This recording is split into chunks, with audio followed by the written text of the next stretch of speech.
Good afternoon and welcome. My name is Joyce Williams, and I'm going to be your moderator for today. We're happy to have Dr. Sharice Breeden Ballum with us today, and you're in for a treat. And so, without any further delay, I am going to get started. I'm going to be pushing the slides for, well, maybe I'll wait a minute. I keep hearing some dings. So I don't want anyone to not be as fulfilled as the rest of us are going to be. So while they're coming in, I'll just go on and start sharing my screen. Okay. Okay, so again, good afternoon and welcome. When prayer is not enough, breaking barriers to mental health services within the African American community, being presented to you today by Dr. Sharice Breenan Ballum. And so let me just do a quick introduction here. So Dr. Brendan is a first generation African American student, teacher, writer, educator, public speaker, who knows and understands and emphasizes the challenges that we face with this population with mental health as well as other disparities. She speaks on addressing food insecurities and socioeconomic issues affecting historically marginalized student populations.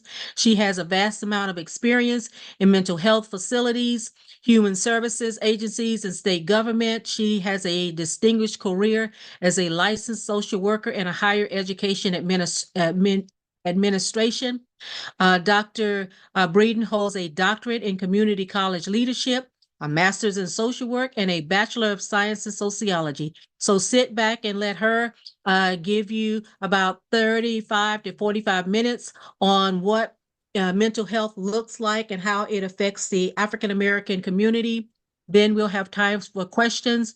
Then I'm going to drop the evaluation in there because we want to make sure that as we're doing each one of these, we're listening to you and having you to provide feedback on what we can do better. And then lastly, I'm going to shamelessly plug our next event, which is going to be next week on March the 20th, because I can do that and I'm controlling the slides. And we want to invite you to that event as well. So without any further ado, I'm going to move to the next slide. And Dr. Breeden, just tell me when you want me to go to the next slide. Gotcha. Good afternoon, everyone. Good afternoon. Good afternoon. I just want to thank Dr. Taylor and her organization for having me on this afternoon. This topic is near and dear to my heart. Again, based on the slide, you see, I am a first generation college graduate. My mother migrated to Jersey City, New Jersey when she was 20 years old. She was the only one of her siblings out of 5 to receive a high school diploma. She worked for the city of Jersey City for 41 years before she retired. And while she was working and I graduated from high school, she said, "Come on down here, girl, downtown and get this good state job." And I was like, "No, I want to go to college." And she was like, "I don't know what you're going to do there, but you could go on." So when I speak with a lot of passion and commitment because again, there are not a lot of people that look like me from my background that are in these spaces. So please note that I am here as a resource. I will not be reading the slides to you because everyone can read.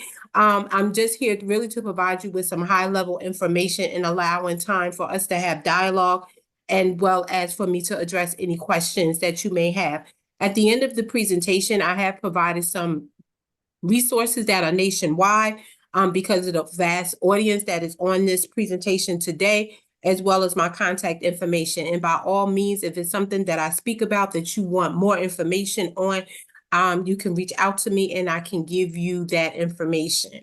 So the first thing I wanted to talk about is just what are our objectives today, right? So I want to talk about what are the concerns for people in our communities. I want to talk about the barriers and the disparities, and then I want to talk about how can we fix it? What can we do? Next slide. And please, I speak fast. So if I'm talking too fast, somebody has to put in this chat for me to slow down because I promise I will do just that. One of the questions I wanted to talk about is what contributes to these health disparities, right? Like, why are we not seeking the assistance that we need? If somebody can just name one, just yell it out. We got to be interactive. It's Stigma. stigma. Yep. Somebody else. Fear. Fear. What else? I'll take one more. Embarrassment. I'll take embarrassment. Yep. I think does it what you call like blink? Yep. Here's some things, right? Environmental factors, right? So when we talk about environmental factors, where do we go? Who are we going to see? Okay. Trauma and crisis. Black and brown people are being, committing suicide, harming each other at astronomical rates right now. Genetics. There are some mental disorders that are connected by genetics, such as schizophrenia and bipolar disorder. Health and lifestyle, right? We're all well, now let me not generalize. I, being a Black woman here in the United States, is under a lot of pressure, right? Trying to manage a career, trying to make sure I eat right, making sure that I get my exercise, making sure that I drink water, all of those things. Then we have this thing called racism, right?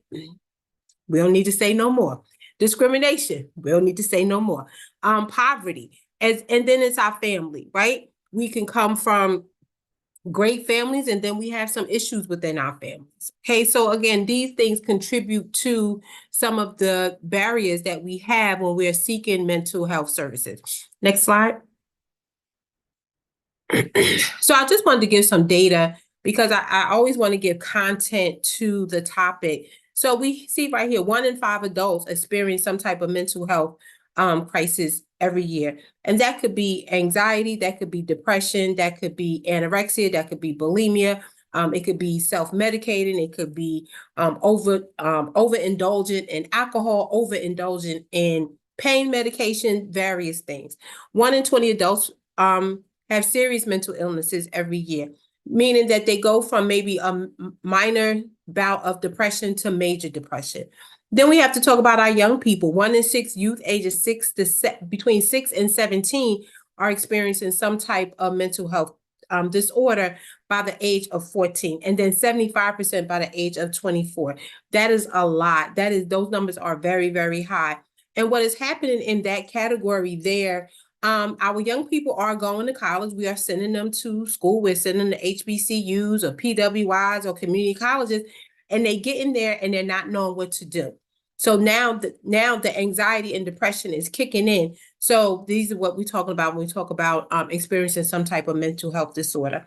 50% of us will have something happening by the age of 14, and then 75% by the age of 24.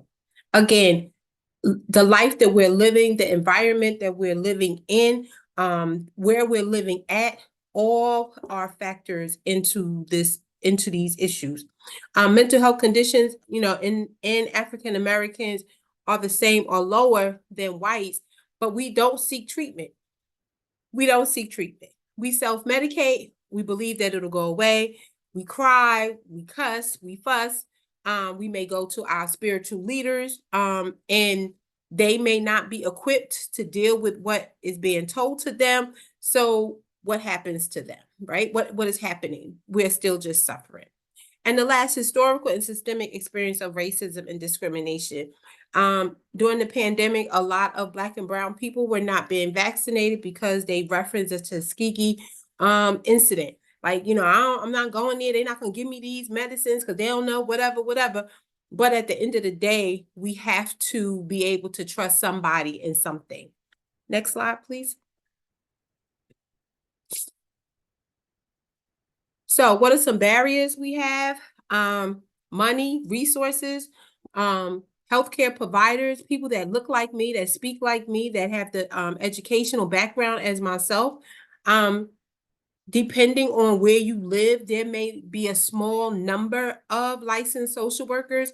And depending on where you live, depends on what level of licensure a person can provide you with care. Such as if you don't, you may have to have an LCSW, which is a licensed clinical social worker in order to have a private practice. Having a license, I am able to provide counseling, but I must provide it under someone who is a licensed clinical social worker, right? And then there's so many barriers to even get into that level. So So our resources of who we can go to are minimum, are minimum. Then we talk about who's culturally competent, right? So if we go to someone that is not accustomed to dealing with or working with Black and brown people, they may not understand what it is that we deal with on a daily basis, right? And their suggestions or treatments may be something that is beyond our scope of understanding.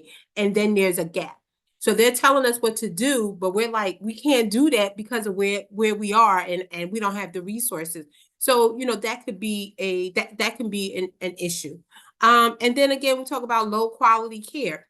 If you do not have so-called good health insurance, who you go see is even more limited. So if you receive federal insurance such as Medicaid and Medicare, you may be forced to go to a mental health clinic. And right now here, I'm in New Jersey. Right now in New Jersey, we lost 60,000 social workers during the pandemic, and we have yet to be able to replace them.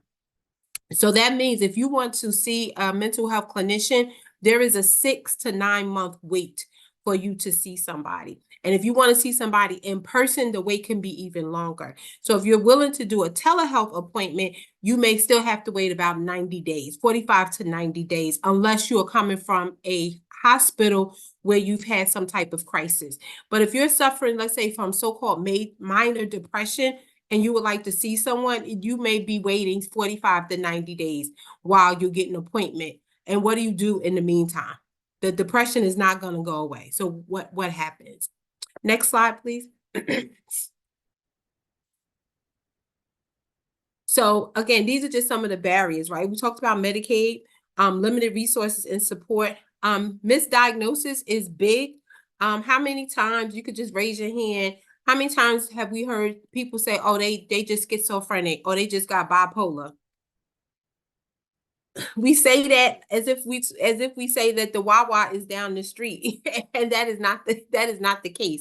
And on top of that, based on who is doing the diagnosis and what is happening, that mental health clinician or psychologist or psychiatrist may give that person a diagnosis that is not correct, because they have not done a full biopsychosocial assessment to determine exactly what is happening.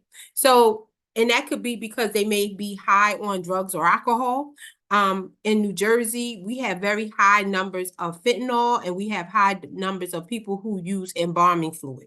Yes, embalming fluid is called dip here in Jersey. And what they do is they literally dip cigarettes in embalming fluid and will sell it for $5. You inhaling embalming fluid will give you schizophrenic or will give you symptoms of psychosis. So depending on where you are, who you go see, you may walk out of there with a diagnosis of schizophrenia, because the dip does not necessarily give you anything in your bloodstream that shows that you've taken a hallucinogenic drug, because again, it is embalming fluid. Next slide, please.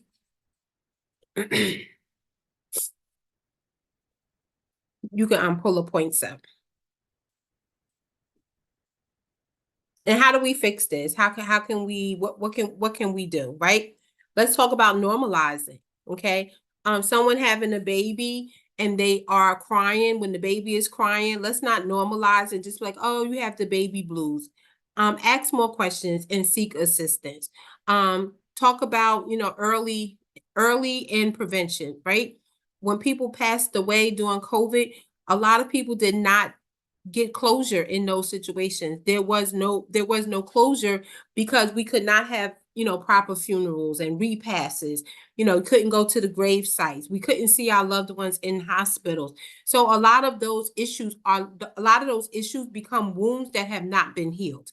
So what we did was just put a little Band-Aid on it, and every now and again that Band-Aid comes off, and we're facing those same situations, and we're not dealing with them well. Bring care directly to underserved communities, meet people where they are. Yes, we can do that, but do they do that? How many mental health clinics or spaces are in our communities? Very far and few in between. That would be awesome if they did that. However, at the state we're in right now, that is not a necessity, but it is a necessity. Let's make it more equitable and affordable. 10 years ago, you was able to go to a mental health facility that was state run, that received federal and state funding, and you was able to see a clinician based on your income on a sliding scale. Those types of programs are gone now. They want to bill your insurance company, and if your insurance company say you can get 10 visits, you get 10 visits. If you not so-called cured by visit number 10, you have to start paying. So again, how can we, these are some ways that we can alleviate the stigma that's attached and how we can find help, but it takes a group effort. We all have to be on board. Advocate for culturally competent and culturally appropriate treatments and providers. If someone is going to see someone and that person they're not able to connect with them, they're not able to speak to them freely and openly and don't feel like they're being judged, then that's not the right fit, right? And a lot of times when we're in these situations, because we've waited so long to see somebody, we just kind of roll with it. And we wind up defeating the purpose because we're really not getting the help that we need, because again, that situation is not a good fit. Reducing mistrust. Yes, we have to reduce mistrust, and that's why I come and having these webinars and having these conversations, because again, we have to normalize that everything is not great. Everything is not great. And if you are sad, if you are depressed, you must get some assistance. It's the same way if you had diabetes. People who have diabetes take insulin, they monitor their weight, they go to the doctor, they do all of these things. But when it comes to mental health issues, we shun away and we want to not talk about it, or we overgeneralize it to where it's either oh, they crazy, don't bother her, she's schizo, leave her alone, she's bipolar, she swings back and forth. Those types of slangs and labeling on our family members and members in our community will continue to keep us from seeking assistance. Next slide, please.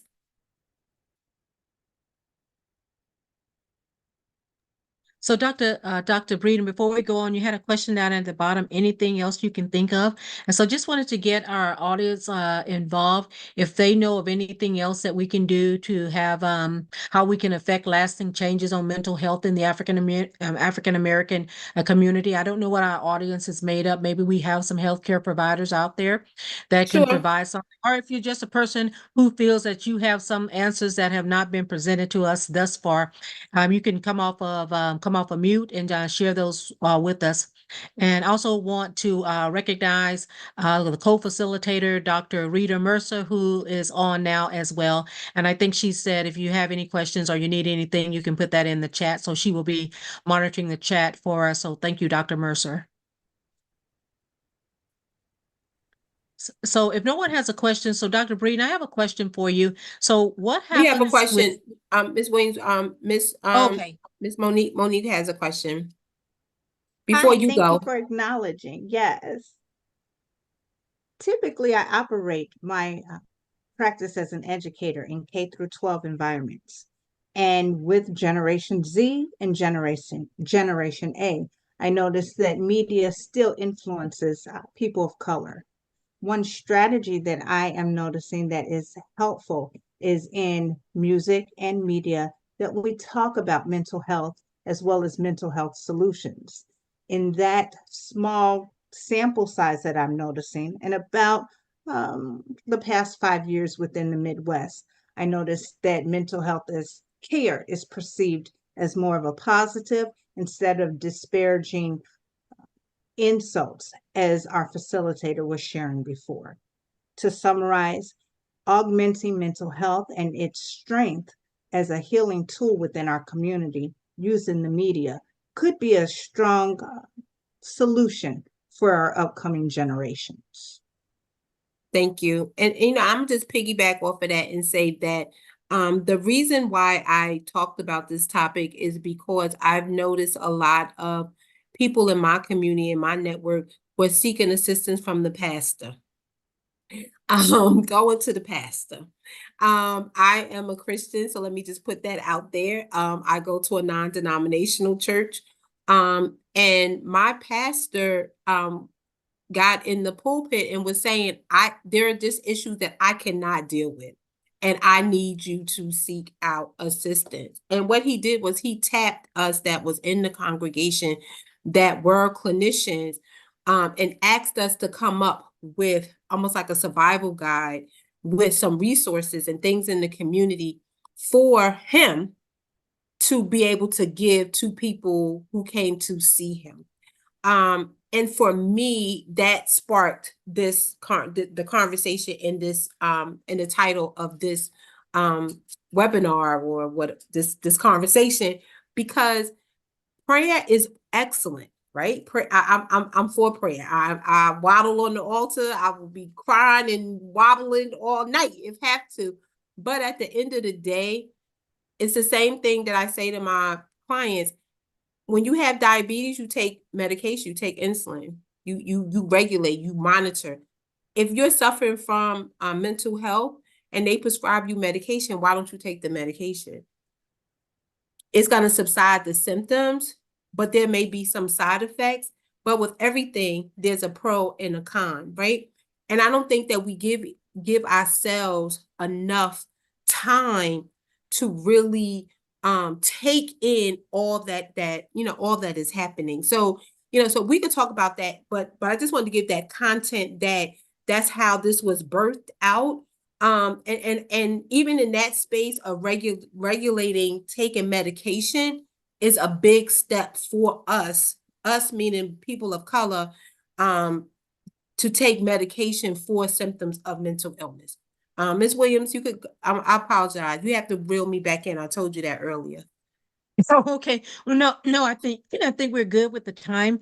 So what about for family that how do you go about recognizing maybe mental health or the beginnings of mental health in small children, and how early can that be diagnosed? So I think a lot of times, and I've seen in my family, just in the African American community, of if I see someone who has a child, much younger than me, and I don't really know what I'm looking for, but I know something isn't right, but nobody else seems to be noticing that. So how and when, or if you know, are there any statistics for in the African American community when these things start manifesting themselves? And I know that I've seen and recognized some things far earlier than 14 years of age, but that may also be from some of my training of working at the FBI, being in training as a profiler for serial killers, but everybody does not have a me or you in their family. So what about small children where we can catch it when they're younger? And if there's medication needed, you can almost make them take it, as opposed to waiting until they're 14 years old to diagnose them for the first time. It's a twofold, right? Because one is that when we see in these behaviors in young children, is it based on a behavior or a mental health disorder, right? Because I work with some young people right now as a consultant. I go to a school, and I have a 6-year-old who flips desk and uses all types of profanity. And the reason why I'm laughing is that he called me a name that I never even heard of before. And I'm like, he's 6 years old. But he's experienced trauma. So, and he's 6. His parents are incarcerated.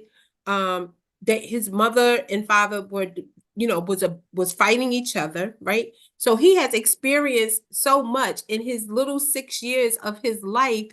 So he's acting out and harming the teachers and people, but it's based on the trauma that he has witnessed, right? So we have that issue, right?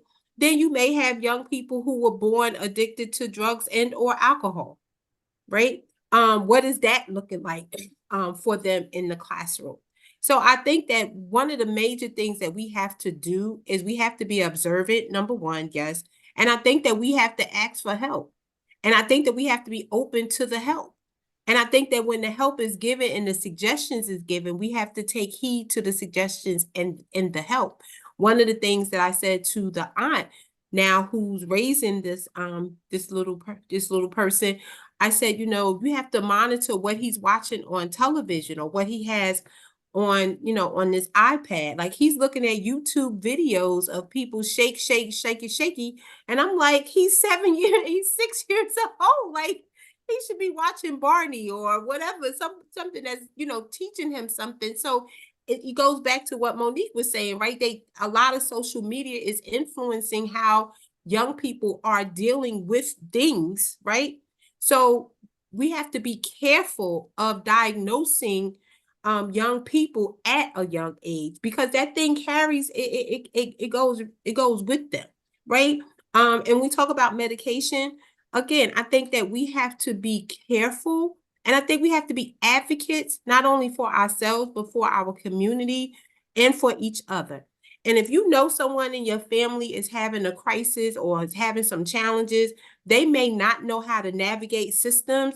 If you know a little bit more than them, then let's lean in and say, you know what, if you got a telehealth appointment, let me go with you so I can ask some questions for you. I can write the questions down and keep them, you know, and you may not know what the answers is either, but guess what? Just write it down and Google them when it's over, so that when you talk to the person again, you can ask them more questions so that you can get full understanding of what is taking place. And nothing is permanent per se. Okay, you know, we talk about medication, we also talk about counseling, right? So you take it, the medication is to suppress the symptoms, so that in the counseling session you could bring out what it is that's internally happening, so that you can fix it and you can move on. So I hope I answered that, you know. So again, I mean, some diagnoses you can diagnose children at that. That's not what I'm saying. There's some things, like if the young person is a fire starter, there's a diagnosis for a fire starter. If they killing animals, there's a diagnosis for you if you're killing animals, right? But if we're talking about behaviors, let's talk about what is the antecedent of the behavior, and how can that be dealt with, right? And how long does it take for that person to go from if they at 60 back down to 1? Like what can happen to bring them back down, you know? And that comes with in counseling, right? When the little boy is screaming at the top of his lungs, he'd be like, Dr. I'm like, what's the matter? And the more he yells, the lower my voice goes. And then he'll say to me, I can't hear you. And I'm like, you can't hear me because you're talking so loud. You know, so again, when we're in counseling, we're going to see professionals, they're teaching us these techniques for us to deal with our young people. And we should be documenting, and we should be keeping records. So when we go back, we can say to the person, you know what, that only worked for 2 weeks. What else you got? You know, so again, you know, we all have to be our brother and sister's keeper. Thank you very much. And I'm going to move on to the next slide for you. So I wanted to give some resources. And these are all national organizations that provide resources to individuals and or families. And I want to make sure, I wanted to not leave without providing this information. The National Alliance on Mental Illness, there's a hotline. There is chats here. A lot of these organizations since the pandemic do provide chat features that you can use. Even if you had a WhatsApp, you can chat with them through that. So you don't necessarily have to have minutes on your phone and all those types of things. So these are official government agencies that is available to provide assistance, resources. And if you are in crisis, of course, you need to go directly to your local hospital. But these resources here can connect you to some community-based resources as well, right in your own backyard, so that you do not have to suffer in silence and alone. So I wanted to make sure I provided this information. And I believe that's it for me. I think the next slide is like, thank you. Yep. Any questions? So I know she's, excuse me, Dr. Breeden has provided us with a lot of really good information. So I know we have a lot of questions, and anybody who knows me know I always have questions. Dr. Breeden has been on the committee with me before, and I have a lot of questions. But I'll turn it over to the floor now to see if there are any questions in the chat, Dr. Mercer, and if anybody wants to come off of mute and ask their questions. If not, then I have a couple questions to ask our speaker. And you Thank can stop you. sharing your screen, Ms. Williams, and so I can see folks. Oh, Oh, and my okay. contact information, I could put that Oh, in the chat. I think okay, that because makes that slide. let me just I'll just go on to that slide that has your contact information in it while we're waiting. Okay. And again, please, please, I don't know everything, but I may know somebody that may know somebody that may know somebody. So please feel free to text me, or you can email me. And if there's anything I can do or connect you with an organization, by all means, I will be, I'm all for, doing that. As a social worker, I believe that we're supposed to connect and stay connected to our people. So please. So, Dr. Breeden, thank you so much for this presentation. I too work in a environment where individuals are of the forensic population and with a comorbid of mental illness, and that in itself has a different complexity. And what I found with that population is that even though they may be in the hospital, when you're trying to stabilize them, it's always the question, are you willing to take medication in the community? And of course, some will say yes, but unfortunately, in the environment that they're in a hospital is very controlled. They're told exactly when they have breakfast, lunch, and dinner, when the groups are, and the medication is given on a regular basis. So now in the community, they are given the opportunity to do it on their own. And that's where a lot of times the medication and the patient, there is a conflict. Even though they feel better, they have the false sense of security that, oh, I'm better now. I don't need medication. So I liked your analysis of what we talk about. Well, just like taking any kind of medication for diabetes, heart condition, anything else that you have, it's the same thing. And so trying to connect those dots to help them to recognize this is not a bad omen on them or a bad look for them. It's just part of, they don't, the illness doesn't have them. They have the choice to go above the illness and recognize that I am more than that. I can do better than that, and that I have to live with this part of my life. And if we can try to have that narrative, hopefully they will see the benefit of taking medication. And that's the struggle that I have where I work, because many of them, unfortunately, do not have the strength enough to take it on their own. Yes, thank you for that. I am a mental health screener. I was a mental health screener here in New Jersey for about 7 years.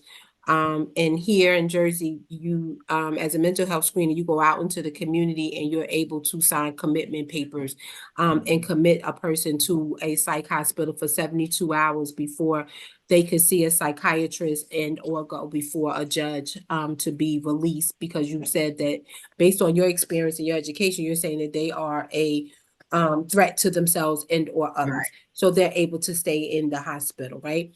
One of the things that I have always done is I tell my patients at the time, this is like having, and it depends on what the diagnosis is, right? We know that schizophrenia is not going away.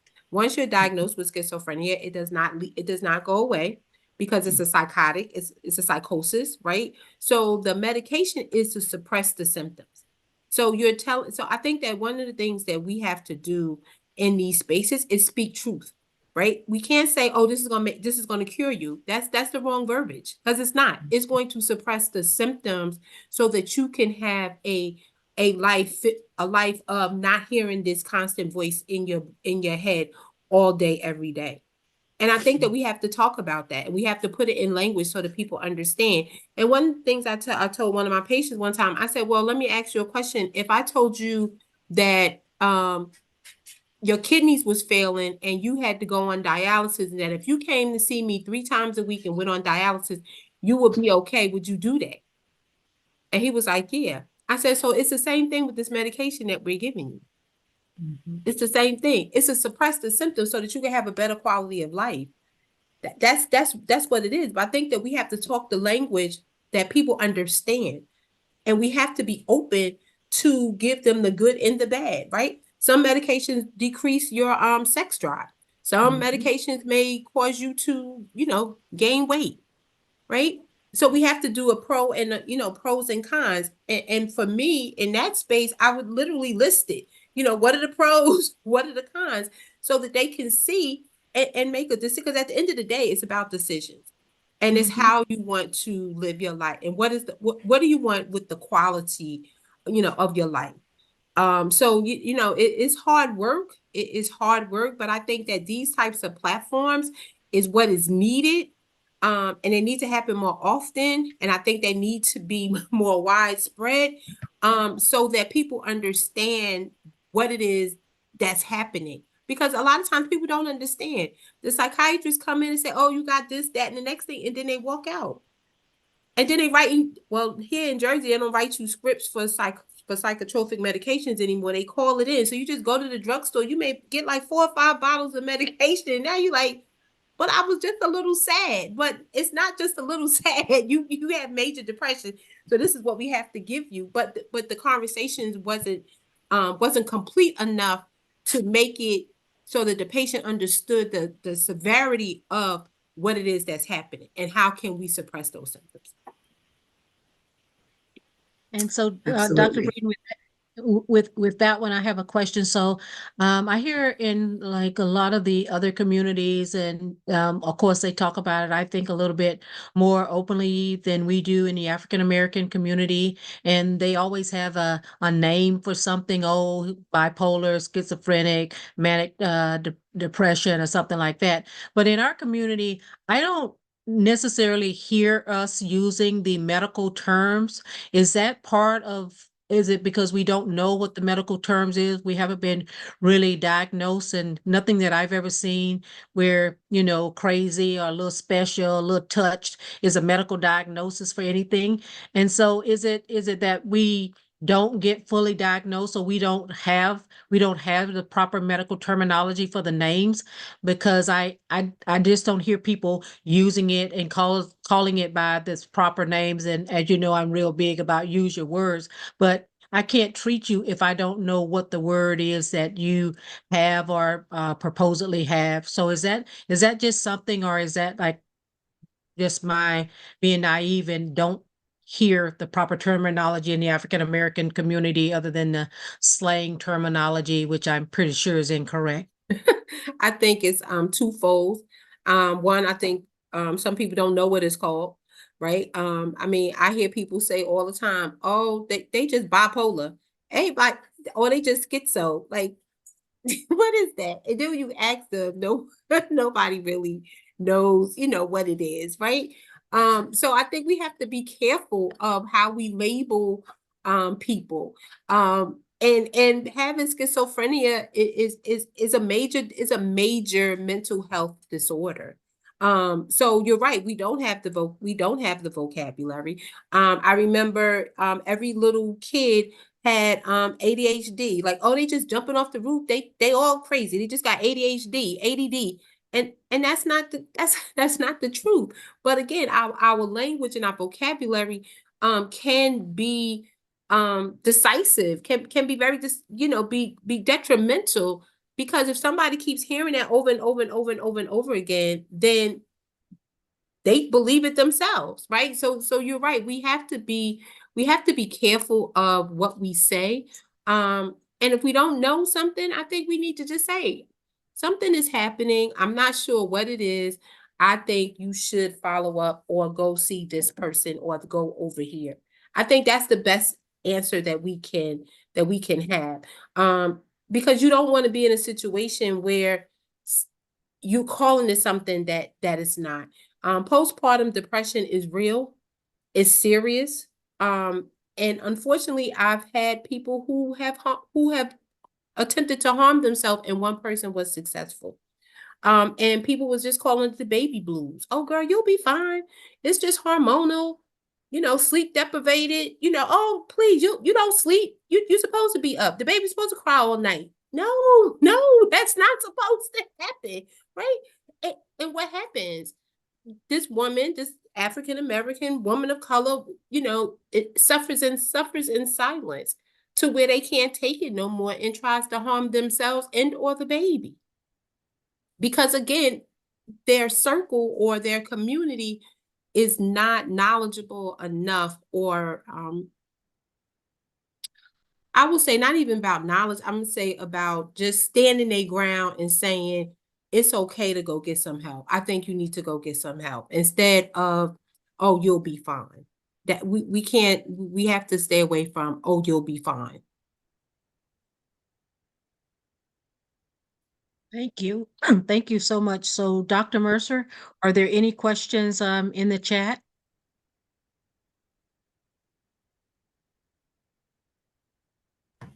At this time, I don't see any. Oh, I do see one. Do you think apps like Calm is a useful tool to regulate behavior? I don't really know what the app Calm is. So I'm gonna say I don't know. And I don't know what behavior that would help. So I can't really answer that. Is it to just, I don't know, relax you? I don't know. Like if somebody Could can that expand could that upon it, person that come would off be of good. mute? Could that person come off of mute that had that question, please? Because I don't know what it is either. Yeah, Ms. Carter,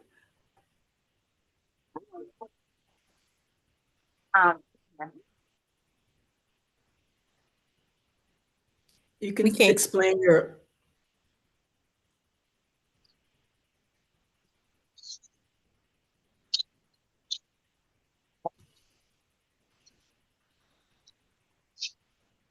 we can't hear you.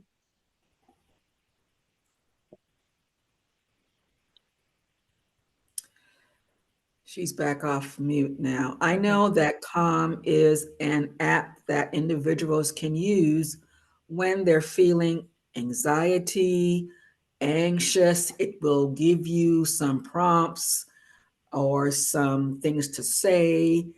It's an app that you can use on your phone to get some immediate relief rather than waiting for a therapist or any kind of help face to face, if I'm not mistaken. Okay, she said it's like meditation. Okay. I Oh, don't I have never used it, so I can't speak about it. I will check it out tonight because I want to see what it's I want to see want to see what it's about. But I'm gonna say this, there's a lot of self-help apps and things out here in the world. My only suggestion would be is first find out what's happening with you before you start diagnosing yourself. Before you start giving yourself treatment, first let's get a diagnosis. I would like to leave with that. And if you're suffering from anxiety, what is the level of the anxiety? What is the level of sadness? What is the level of depression? I would need to know that before I suggest that someone just uses an app to nullify a symptom. That would be my suggestion. And when we talk about depression it is a disorder, and there are steps and there are levels to depression.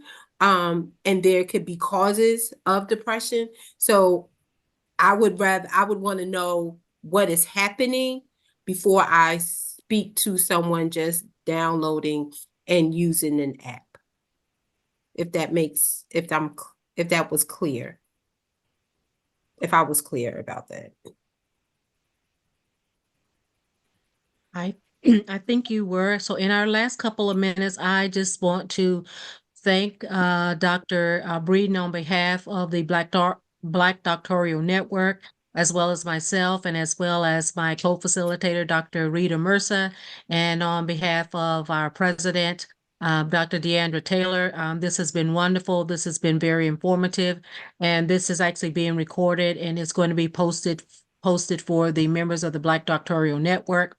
But before I go, as I had said earlier, I'm going to do a shameless plug because I have the mouse. And so our next doctoral workshop series is coming up on March the 20th, 1 p.m. Eastern Time, 10 a.m. Pacific Time. And we will have Dr. Waldery Gray.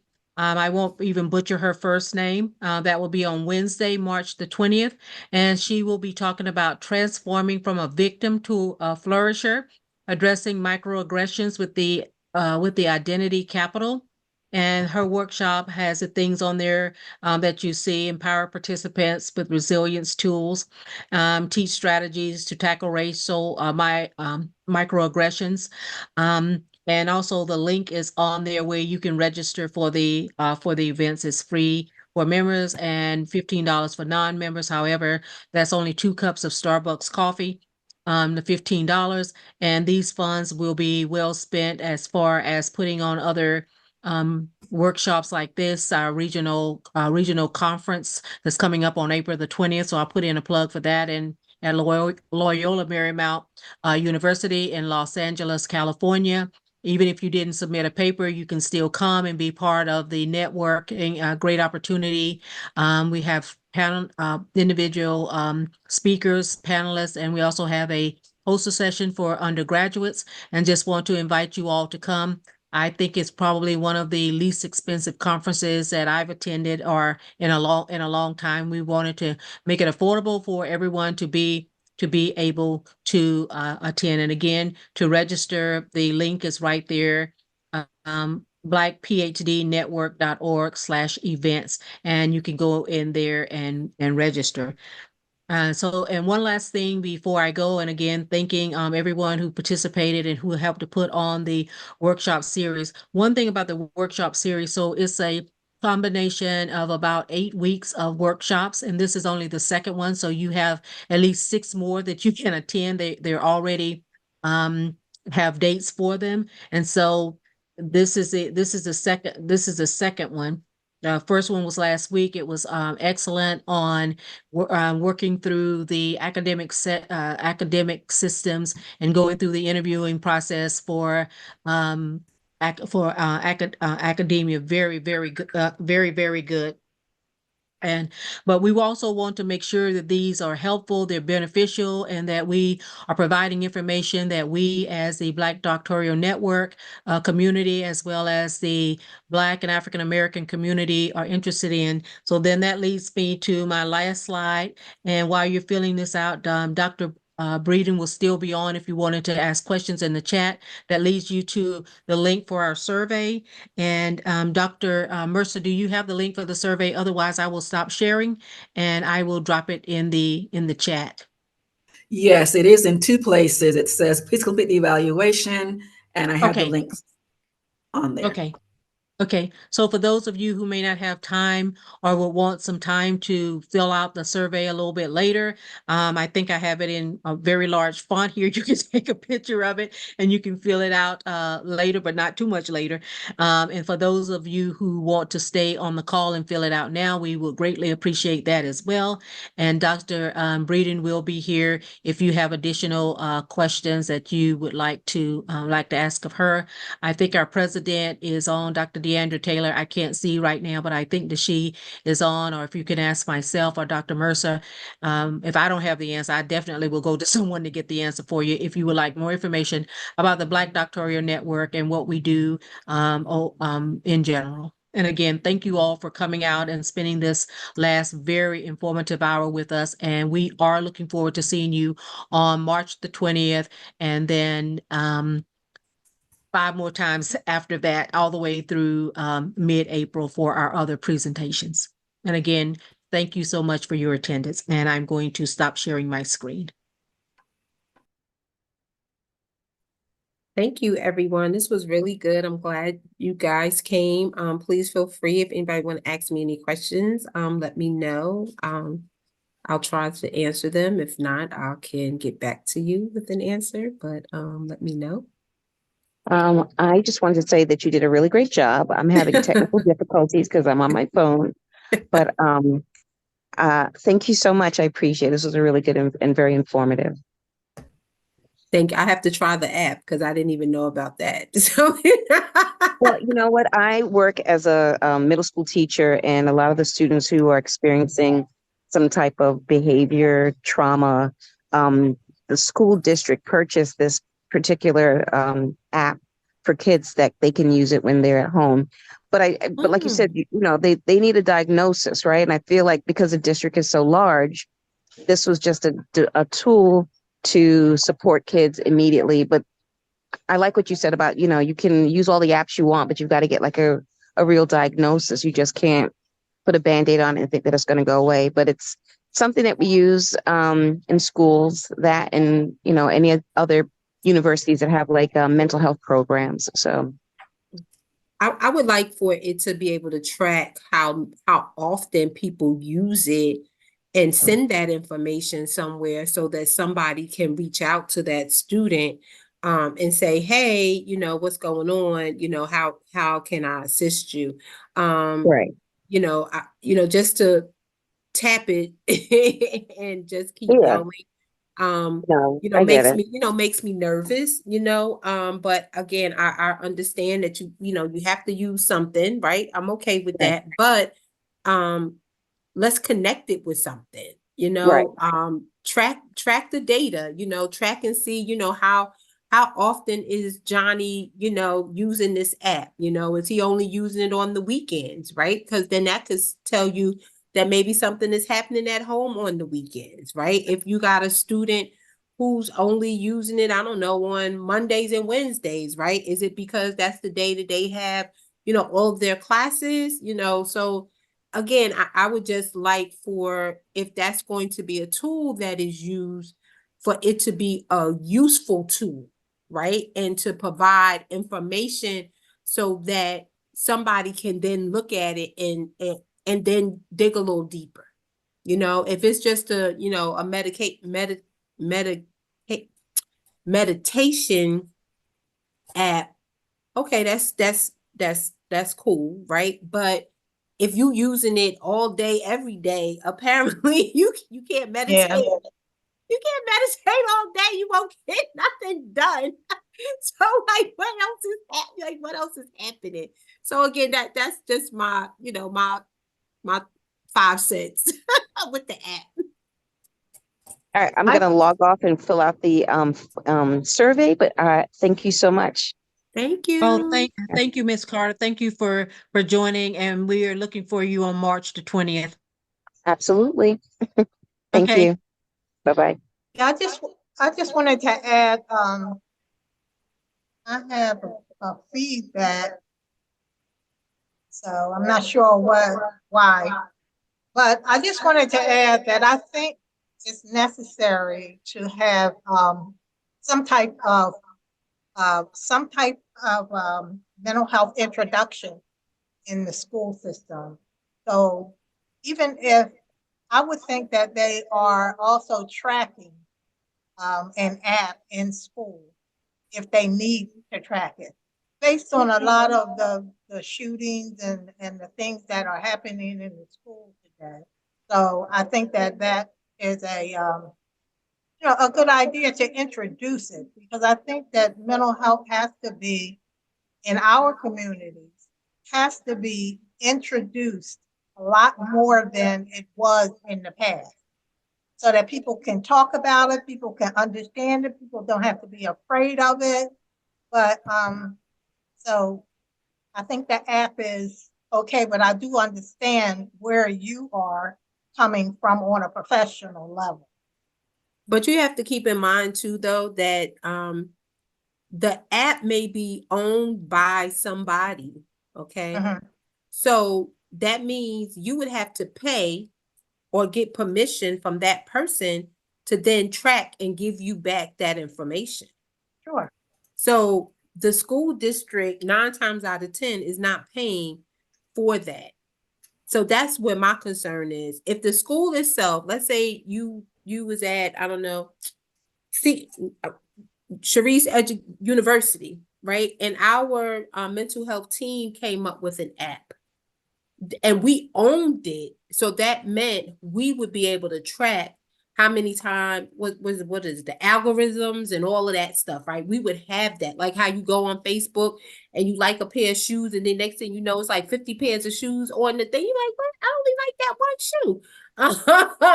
Like, like if it's that type of situation, then I'm all for it. But if it's just something for you to just use to kind of keep you from taking a shot of tequila, I need more. I need more. I need more than that. Because if that's what you're going to do, right, sooner or later, this is not going to work. And that shot of tequila going to turn into 2 shots. And then that app going to go out the window, right? Especially with college students. The highest cases of schizophrenia is between 18 to 24 because they're in college. And the pressure of college can bring on a psychotic break. I had an Asian student who was, well, an international student in Jersey City at NJIT. This was her first time ever being away from home on a college campus. You know, the expectation was very high, and she had a psychotic break. You know, I had another young person, they decided to experiment with ecstasy. He put it in her spaghetti. He put it in his girlfriend's spaghetti. So, again, when we talk about college, that 18 to 25 years old span, it's a lot, it's a lot happening, right? And then of course we got these young babies that came through the pandemic, right? Like they was in kindergarten 1 minute, and next minute they back in school. They in the 3rd grade. They in the 3rd grade. I have young people that cannot read. That's 6 and 7 years old, 8 years old. That cannot read. They cannot read. So what do you think is happening during story time in the classroom? They flipping the desk. It causing a disturbance. And then you know what's happening? The cycle starts, right? Because now they're being referred to the child study team. Now we do, it's all of this. But the real issue is that during the pandemic, when they were in kindergarten and they had to go home in March, they never came back to school. And you said, teach them how to read and write. You left that to their parents or parent or nana or auntie or the big sister or whoever was left, or if they was left alone. And now what? So again, my purpose today was to talk about this in a manner that's high level, but to give us an understanding that it's more common than what we want to acknowledge, but we have to acknowledge it. And we have to come to a place where it's normalized. And when I say normalized meaning that we're comfortable enough to say something is happening and I need for you to get some help. I know we gonna pray about it. We gonna fast about it. We gonna lay it on the altar. We gonna march around 7 times. We gonna do it all. We doing it all. We slaughter sheep, goat, turkeys, whatever we gotta do. But I need for you to speak to a professional because I'm witnessing things that are making me uncomfortable. And Dr. Breeden, I think that that is a perfect segue to our ending this phenomenal conversation.